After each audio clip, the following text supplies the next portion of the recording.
45 minuuttia on yksi tutkivan journalismin yhdistyksen Lumilapio-palkintoehdokkaista ja voittaja ratkeaa ensi viikon lauantaina Helsingin mediapäivillä. Mutta jatketaan toisella seuraamallamme aiheella, nimittäin maakaupoilla. Venäläisten Suomessa tekemien maakauppojen yhteydessä esiin noussut salaperäinen liikemies Denis Fokking tuli vihdoin julkisuuteen viime viikolla Saarijärvellä järjestetyssä yleisötilaisuudessa. Fokking kiisti yhteydet rahanpesusta epäiltyyn IPOK-rahastoon ja sen väitettyyn omistajaan Leonid Reimaniin, joka on Venäjän presidentin neuvonantaja ja Putinin kauden viestintäministeri. Fokking perusteli haluaa nostaa maata Suomesta sillä, että puhdas ja kaunis luonto tarjoavat hyvät puitteet kannattavalle matkailubisnekselle.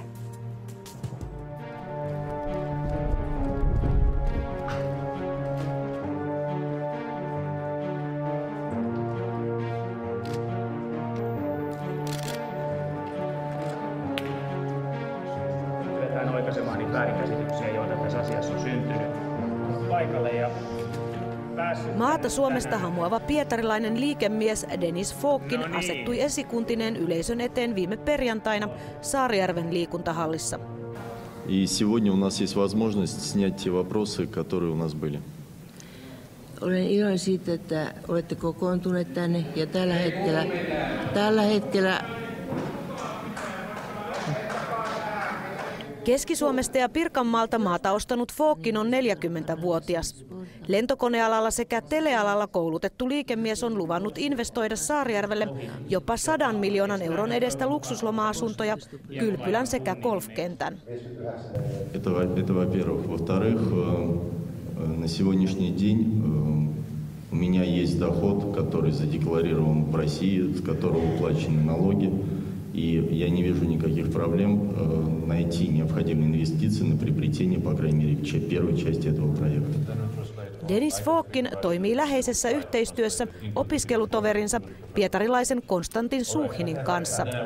Molemmat ovat opiskelleet telealaa Pietarissa 90-luvulla. Fokking ja vuotta vanhempi Suhin tuli Suomeen vuonna 2002 tele- ja tietoliikenneyhtiö Kupion johtotehtäviin. Yhtiö haki toimilupaa omalle digitaaliselle matkaviestintäverkolle loppuvuodesta 2005. Kupio kertoi investoivansa hankkeeseen 100 miljoonaa euroa. Verkon luvattiin rakentuvan ennätysajassa. Ministeriö ei myöntänyt toimilupaa. Suunnitelmia pidettiin epäuskottavina. Vain hetki karille karahtaneesta toimilupavirityksestä Suomeen saapui liikemies Denis Fokking ystävänsä Konstantin Suhinin pyynnöstä. Мы с ним встретились, переговорили и поняли, что у нас одинаковое представление на развитие направления девелопмента в Финляндии. Поэтому связь, она случайная и не случайная. Я знаю Дениса Фоккина достаточно давно, более 20 лет. Kaksikko siirtyi telealalta kiinteistöbisnekseen. В связи с этим мы решили изменить название компании, потому что она уже не соответствовала тем целям, которые мы планировали заниматься, и изменили полностью сферу деятельности. Если раньше компания занималась телекоммуникационным бизнесом, то сегодня она полностью занимается только девелопментом. Ensin hankittiin maata Ellivuoresta, sen jälkeen Saarijärveltä. Tavoitteena oli löytää lisää kiinnostavia maa-alueita talousvaikeuksiin ajautuneilta kunnilta. Jopa rekisterin pitäjien on vaikea pysyä perässä Fokkinin ja Suhinin ympärille tällä hetkellä rakentuvan yrityskokonaisuuden omistajista ja vastuuhenkilöistä. Yksinomaan Silta Solutionista löytyy kaupparekisteristä näin valtava määrä paperia. Meno on ollut kuin hollituvassa. 10 vuoden aikana yhtiöiden nimet, toimialat, vastuuhenkilöt ja omistussuhteet ovat vaihtuneet lukuisia kertoja. Tästä huolimatta samat nimet nousevat kupiotaustaisissa yhtiöissä esiin vuodesta toiseen. Silta Solutionin perustaja on Luxemburgin rekisteröity Complus Holding.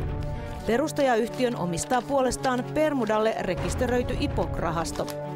IPOKin kantava voima on tele- ja tietoliikenneympyröissä tunnettu Fokkinin ja Suhinin tavoin pietarilaistaustainen Venäjän presidentin neuvonantaja Leonid Reiman.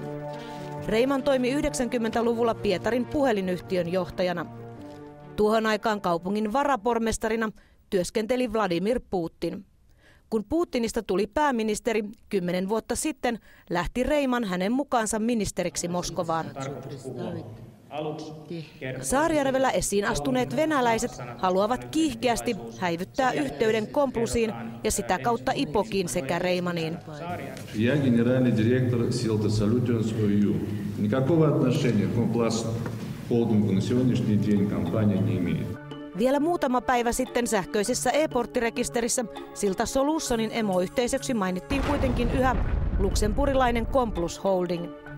Perustajayhtiö on kuitenkin myynyt osakkeensa venäläisille yksityishenkilöille kiinteistöbisnekseen siirtymisen yhteydessä 3 vuotta sitten. Rekisterin ylläpitäjän mukaan omistajan vaihdos on jäänyt päivittämättä. После этого компания Cubio Integra была продана Компласом физическим лицам госпоже Мироновым и Кривцовой. И как компания с этим названием прекратила свое существование. Komplus Holdingin ja Kuopio-taustaisten yhtiöiden välillä on vuosien varrella ollut useita yhdistäviä henkilölinkkejä. Ipokin, Komplus Holdingin, Kuopion ja Silta Solutionin kotipesä on Pietari. Yritysryppään kivijalka valettiin entisessä Leningradissa 90-luvun alussa. Спасибо, обращайтесь. Tiedotustilaisuus on päättynyt. Saarijärveläiset poistuvat urheiluhallista hämmennyksen vallassa. Ihmetyttää lähinnä, että mitenkä näin suuret investoinnit tämmöisen pienen lammen rannalle voidaan ajatella. Mitkä on sitten taustat ja pyrkimykset, niitä on vaikea päästä selville. Niistä ei ota selviä pirukaan nämä suomen kielellä sanottuna. Ovatko he tervetulleita tänne Saarijärvelle? No jaa, se nyt on. Tuohan en osaa. Onhan teillä venäläisten kasarmikin aikana. Dennis Fokin tavoittelee Saarijärveltä kaikkiaan yli 100 hehtaarin suuruista maa-aluetta.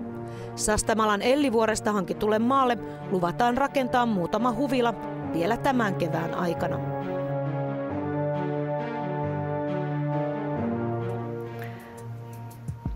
Venäläisten lasten adoptointi Suomeen on käymässä yhä harvinaisemmaksi.